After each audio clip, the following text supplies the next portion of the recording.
I want to welcome all my fellow residents, and on behalf of the Brea Voices, I want to thank you for sharing your time with us this morning.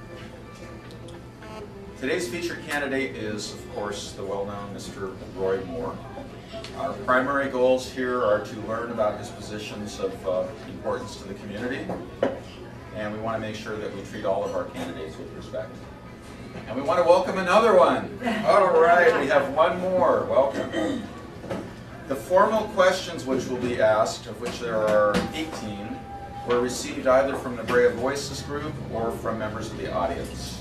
For the first hour, I'll present formal questions to Roy, and at the end of those formal questions, you'll have the opportunity to ask informal questions for roughly a half an hour. If you do have a question, here is the important issue, that you'd like to ask informally, please try to very carefully form one question and try to make it so that it's straightforward and relatively easy for the candidate to answer. A few minutes prior to the end of our meeting, the candidate will have an opportunity to present a brief closing statement, and then we'll adjourn and call it a successful event. So now I'd like to welcome Mr. Roy Moore and see if he would like to make a brief opening statement. Less a minute or less than 30 seconds. Well, I just thank you for coming, and I appreciate your interest in the campaign, and particularly interested in wanting to know my positions. Perhaps hopefully I can answer your question. It's sort of interesting. This is sort of a little bit like deja vu. When I was mayor in 2006, my theme for the year was "We Hear You." I wanted to hear what people had to say, you know, and they were listening. So one of the programs I had was Meet the Mayor and Millie program, and we held it in this room. So here we are, you know, we're back in this room, meeting the people of Brea. How great can that be? You know, that's super. So I'm, you know, ready. I hope I'm ready. Great. To answer your question. Well, let me start with the question, which I've modified slightly. What skills, qualities, or individual accomplishments do you think are strong reasons to elect you for yet another term on Brea Council? Well, first of all, I have 12 years of experience on the City Council, so I certainly know Brea. I've lived in Brea for 50 years, short maybe 6 months, short as 50 years. So I do know Brea, I understand Brea, I've seen it grow. I do have certain skills and certain background and knowledge. I'm retired. I have 35 years in financial management, doing a lot of analysis, a lot of this in contracts, pricing, field, and aerospace.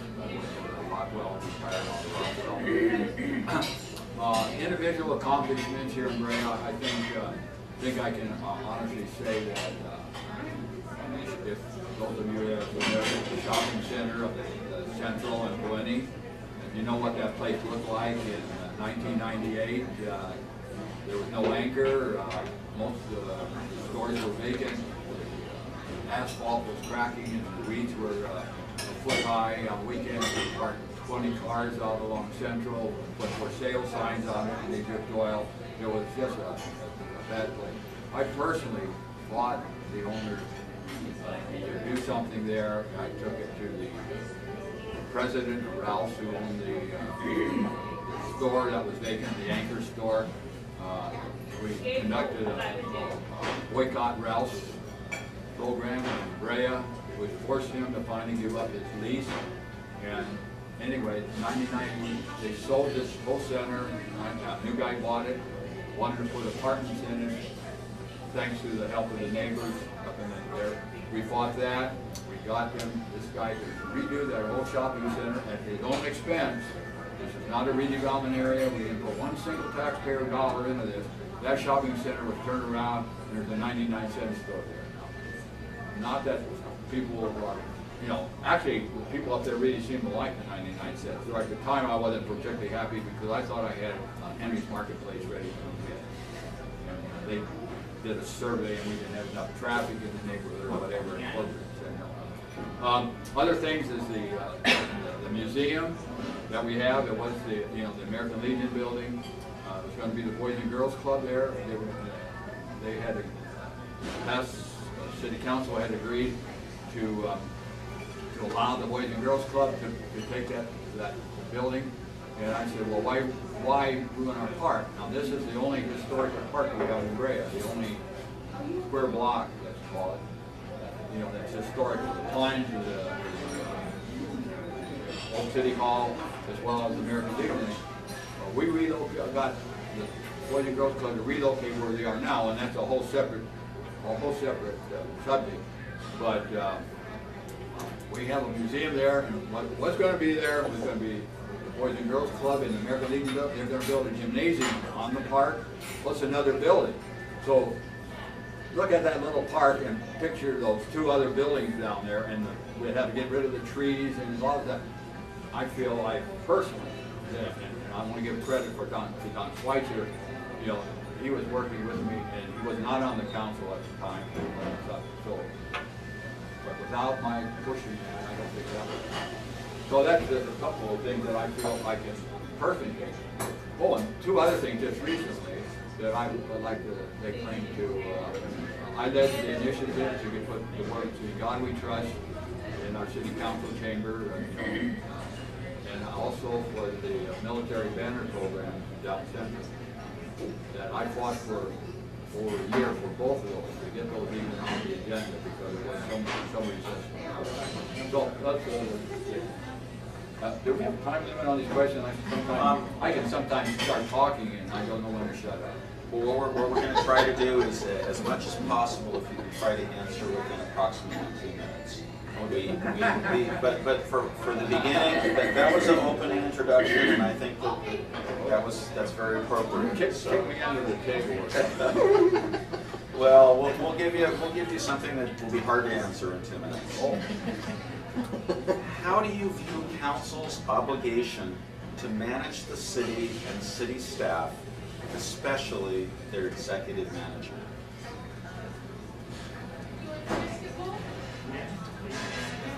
Now, are you talking about the city council? We're talking about the city as well as, we're talking about how do you, as a council member, or you are a council member, how do you view your obligation to make sure that the city runs well, and especially making sure that city management is doing what they should do?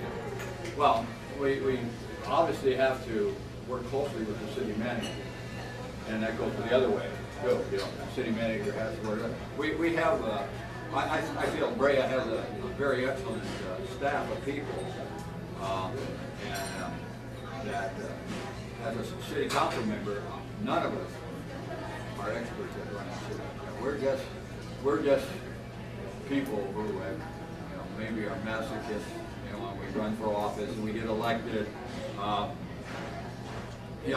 now we're sitting there and we got to make decisions. And there's a lot of those things like, I'm not an expert, and none of us are experts, say like on policing or fire services or the street maintenance and stuff.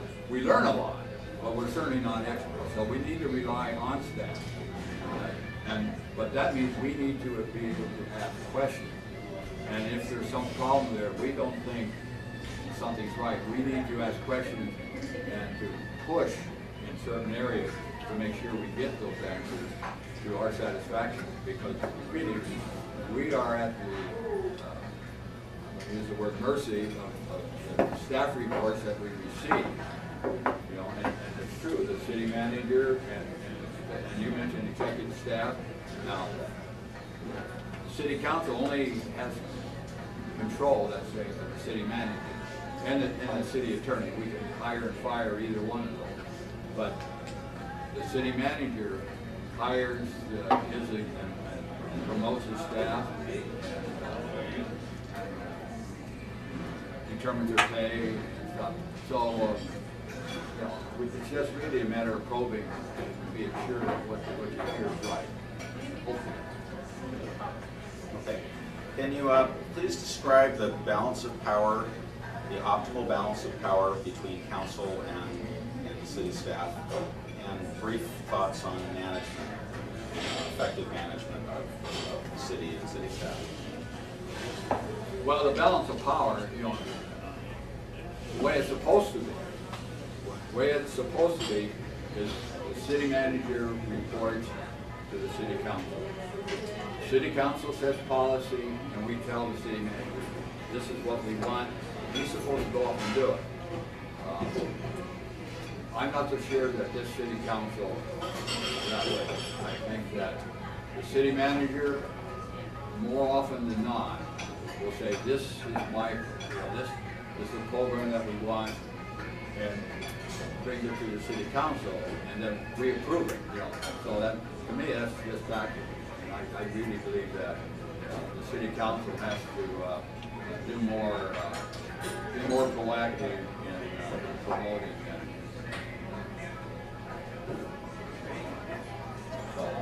There you go, you answered the question. Do you view the present council as strong and proactive? You're tempting me.